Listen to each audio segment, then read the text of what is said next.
உங்க கல்லூரியிலிருந்து படிப்பை முடிச்சிட்டு வர ஒரு மாணவன் அல்லது மாணவி அவங்களுக்கு வந்து இந்த மாதிரியான வேலை வாய்ப்புகள் அவங்கள தேடி வருதா? Safety officer, safety engineer. இப்ப நம்ம we are using safety officer, safety engineer. இன்னும் அப்ராட்ல அட்வான்ஸா சொல்லணும்னா health safety officer, okay, health safety engineer.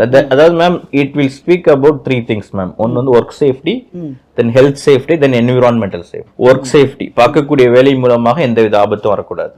தென் ஹெல்த் சேஃப்டி, இப்போ நம்ம ஒர்க் பண்ணிக்கிட்டே இருக்கும்போது அது வந்து இப்போ எவ்வளவு நேரம் இருக்குல்ல மேம், இப்போ இந்த ஒர்க்கிங் ஹவர்ஸ் இருக்கு, நம்மளுடைய ஹெல்த் ஓரியன்ட். இப்போ ஒருத்தர் எவ்வளவு நேரம் உட்கார்ந்து ஒர்க் பண்ணலாம், எவ்வளவு நின்னுட்டு ஒர்க் பண்ணலாம், பேக் பெயின், இப்ப மென் வந்து எவ்வளவு வெயிட் தூக்கலாம், அவங்க உமன் எவ்வளவு வெயிட் தூக்கலாம். இப்ப இது எல்லாமே இட்ஸ் கால்டு எர்கனாமிக்ஸ் சப்ஜெக்ட் இருக்கு மேம். அதாவது fitting to human, making the things comfort to human அப்படிங்கிற ஒரு சப்ஜெக்ட் வரும், எர்கனாமிக்ஸ் அப்படின்னு சொல்லி.